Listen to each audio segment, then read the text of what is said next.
बोलने की कला में माहिर हैं महाराज, और महाराज जो कुछ भी बोलते हैं वो सोशल मीडिया पर वायरल हो जाता है। ये एक अपने आप में बहुत खास बात है महाराज जी आप में। लेकिन अब हम जरा अपने तर्कश से कुछ तीरों को निकालते हैं और सबसे पहले आपको सुनाते हैं एक मायके गई पत्नी का दुख सुनाने आए पति को अनिरुद्धाचार्य जी महाराज ने क्या कहा। 1 सालों से ये मायके में हैं अपने, पिछले 1 सालों से ये मायके में हैं और 1 साल में मुझे एक बार भी फोन नहीं किया इन्होंने। दांत दिखाओ अपने दांत ऐसे। अच्छा ठीक है। गुटखा तो नहीं खाते?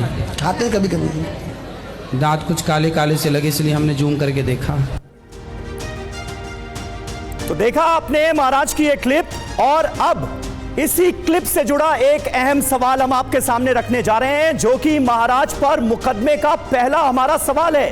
क्या अनिरुद्धाचार्य जी महाराज की आंखें कैमरे की तरह जूम होती हैं? ये यूं करके क्या आप जूम कर लेते हैं और देख लेते हैं दूर तक का भी?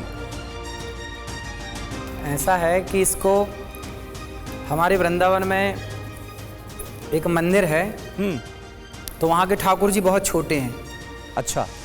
तो जब वहाँ जाओ ना तो वहाँ पे भगवान दिखते नहीं हैं, बहुत छोटे से हैं, है ना। तो फिर वहाँ पे ना ऐसे देखा जाता है। इससे क्या होता है, जो यहाँ वहाँ दिखता है ना वो केंद्रित होता है। और आप अभी प्रैक्टिकल करिए, आप ऐसे करिए तो आप स्पष्ट देख पाएंगे। ये प्रैक्टिकली है। तो वहाँ पे परंपरा ये सदियों से है कि भगवान जी को ऐसे देखने से ना, जैसे आप बहुत शोर शराबा में भीड़ भाड़ में और भगवान जी के दर्शन करना है तो ऐसे करके देखिए, तो बिल्कुल आपको भगवान जी ही दिखेंगे और आप उनको धारण करिए अपने हृदय में। लेकिन जिस व्यक्ति से वहां प्रवचन के दौरान बात कर रहे थे, तो उसके दांतों का गुटखा आपको जूम करके दिखा कि नहीं दिखा? बिल्कुल दिख जाएगा। दिख गया था ना? हाँ। चलिए ठीक है, थोड़ा सा और आगे बढ़ते हैं। सुनिए, अनिरुद्धाचार्य जी महाराज को शादी में दुल्हन के नाचने पर भी ऐतराज है। क्यों भला, जरा देखिए। कल देखो ना, लड़कियां शादी में जब आती हैं मंडप में तो नाचती हुई आती हैं।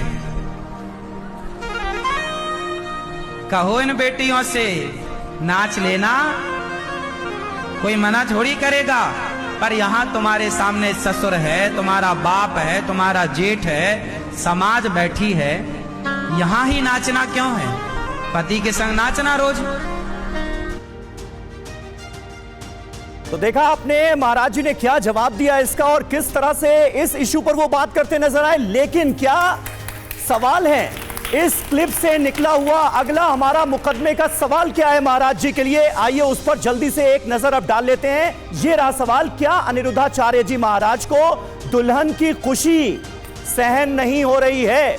और इस सवाल से पहले तो मैं आपकी तारीफ भी करना चाहूंगा, जो स्टेप आपने दिखाया है कि लड़कियां नाचती कैसी हैं, दुल्हनें नाचती कैसी हैं। लगता है शादी में आप भी नाचे बहुत हैं। हमको देखिए, जैसे पग घुंघरू बांध मीरा नाची रे। हमारे यहाँ तो भक्ति पथ पर भगवान के लिए नाचने का है, तो हम तो अपने गोविंद के लिए नाचते हैं। तो फिर दुल्हन के नाचने पर इतना ऐतराज क्यों है आपको? दुल्हन के नाचने पे उसके आगे जवाब तो दिया कि पति ससुर बैठा है, जेठ बैठा है, समाज बैठी है, सारी जिंदगी तो नाचना है। अभी एक मर्यादा में, क्या आज के 50 साल पहले हमारे यहाँ का ये फैशन था, ये चलन था कि लड़की नाचते हुए आए? यहाँ जितनी हमारी वृद्ध माताएं बैठी हैं, बेटियां बहन बैठी हैं, इनसे पूछिए कि क्या, हाँ समाज में जो हो रहा है वो हो तो रहा, उसे तो आप नहीं रोक सकते ना मैं रोक सकता, लेकिन सही बात तो रख सकते हैं कि बेटा ये गलत है और ये सही है। बस वही बात रखी जाती है। लेकिन यहाँ पर ऑडियंस भी हमारे साथ मौजूद है। आप में से कौन कौन ऐसा है जो शादी में डांस करना चाहता है? देखिए, तमाम ऐसी लड़कियां हैं जो कि शादी में डांस करना चाहती हैं। अरे भाई, अगर कोई खुश होगा तो वो नाचेगा भी, झूमेगा भी। रोक कैसे सकते हैं? ना जी सुनिए, जवाब सुनिए। देखिए, हमारा काम है, आपका माँ बाप का काम है बच्चों को सही सिखाना। अब मानना ना मानना ये आप पर है, हमारा धर्म है कह ठीक है। इसमें से यहाँ पर जो मौजूद लड़कियां हैं उनमें से कौन आपको मानना चाहता है और कौन नहीं, जरा उस पर बात कर लें। कौन बोलेगा? अभी आपने हाथ उठाया था जी। सर, आपको ऐसा क्यों लगता है कि हमारे जो पिताजी हैं वो हमारे को मतलब नाचता देख के, खुश होता देख के खुश नहीं होंगे वो? अच्छा बेटा, नाचने से खुश होते हैं क्या? बिना नाचे खुश नहीं होते? अगर नाच के खुशी बयान की जा सकती है तो क्यों नहीं? हाँ तो की जाए ना, पर उसके अलग अलग स्थान है ना बेटा। कहाँ नाचा जाए, कहाँ ना नाचा जाए। ये तो मर्यादा है, चलिए, कहाँ और- नाचना है कहाँ नहीं नाचना। हाँ, आप क्या कहना चाह रही हैं? राधे राधे। राधे राधे। मुझे ये जानना है कि ऐसा कहाँ लिखा है कि हम अपनी खुद की शादी में जब बहुत ज़्यादा खुश है तो हम नहीं नाच सकते। बेटा हर चीज लिखी नहीं होती है ना। जब आप पैदा हुई थी तब आपका नाम भी कहीं नहीं लिखा था, माँ बाप ने आपको नाम दे दिया, उस नाम से आप जानी गई। बस लिखा, हर चीज लिखी नहीं होती बेटा, कॉमन सेंस होता है। तो मर्यादाएं हैं, है ना। रावण जब आया तो लक्ष्मण जी ने सीता माँ के लिए लक्ष्मण रेखा खींची। अब आप कहो कि वो लक्ष्मण रेखा कहाँ लिखी है? भाई वो मर्यादा की रेखा है। आपके माँ बाप बोलते हैं पिज्जा मत खाओ, अब आप माँ बाप से बोलो कहाँ लिखा कि पिज्जा मत खाओ। आप माँ बाप बोलते हैं बेटा मोबाइल मत चलाओ, अब आप माँ बाप से पूछो, माँ बाप बोलो कहाँ लिखा कि मोबाइल मत चलाओ। भाई माँ बाप जो बोलते हैं आपके हित के लिए बोलते हैं। और आपको नाचना है तो कोई मैं आपका हाथ पकड़ने तो आऊंगा नहीं, खूब नाचो खूब नाचो, आप खूब नाचिए, हमें कोई ऐतराज नहीं, जो मुझे सही लगता है मैं तो वो बात है वो तथ्य यानी रखता अपने हूं। प्रवचनों में आप एक तरह से महिलाओं के लिए लक्ष्मण रेखा खींचने का काम कर रहे हैं ना हाँ, ना, मैं प्रवचनों में केवल अपने सनातन की एक मर्यादा की स्थापना करना चाहता हूँ। एक मर्यादा क्या है वो उसकी बात करता हूँ। वो अच्छी लगे तो मान लो, अच्छी ना लगे तो आप स्वतंत्र हैं। कोई जबरदस्ती थोड़ी कह रहे कि नहीं मानो, जो मानने लायक हो मान लो, नहीं मानने लायक है छोड़ो। ठीक है। लेकिन एक बात तो है कि आप जिस तरह के बयान देते हैं उसके चलते आपकी लोकप्रियता न सिर्फ देश में बल्कि विदेश में भी नजर आ रही है। कैसे, एक नमूना आपको दिखाते हैं। अनिरुद्धाचार्य जी महाराज की पॉपुलैरिटी पाकिस्तान में भी है।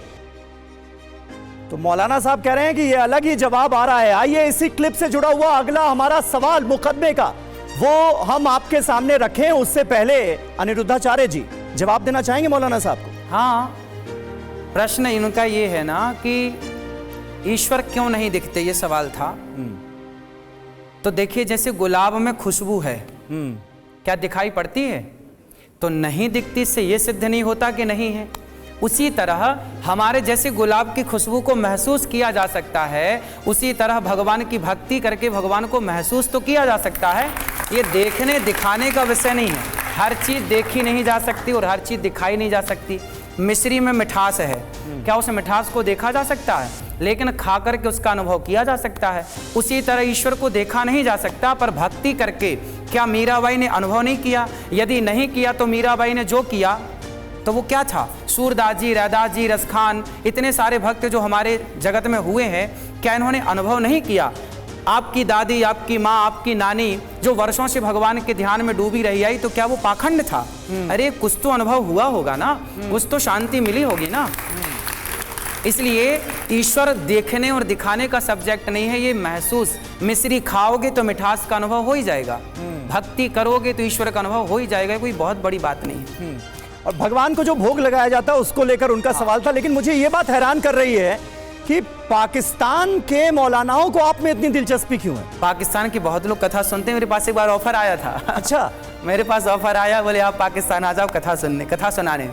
मैंने कहा मैं आऊँगा तो फिर याद रखना पूरा पाकिस्तान हिंदुस्तान हो जाएगा। क्या बात है, इस बात पे तालियां होंगी क्या? पुनः हम पाकिस्तान हिंदुस्तान हो जाएगा जैसे था। चलिए, तो ये राज भी खुला कि अनिरुद्धाचार्य जी महाराज को पाकिस्तान से भी न्योता आ रहा है प्रवचन के लिए, और मौलाना तो वहां के उनकी बात पर रिएक्ट करते हुए नजर आ ही रहे हैं और उनके सवालों का जवाब भी आज महाराज जी ने TV9 भारतवर्ष पर दे दिया।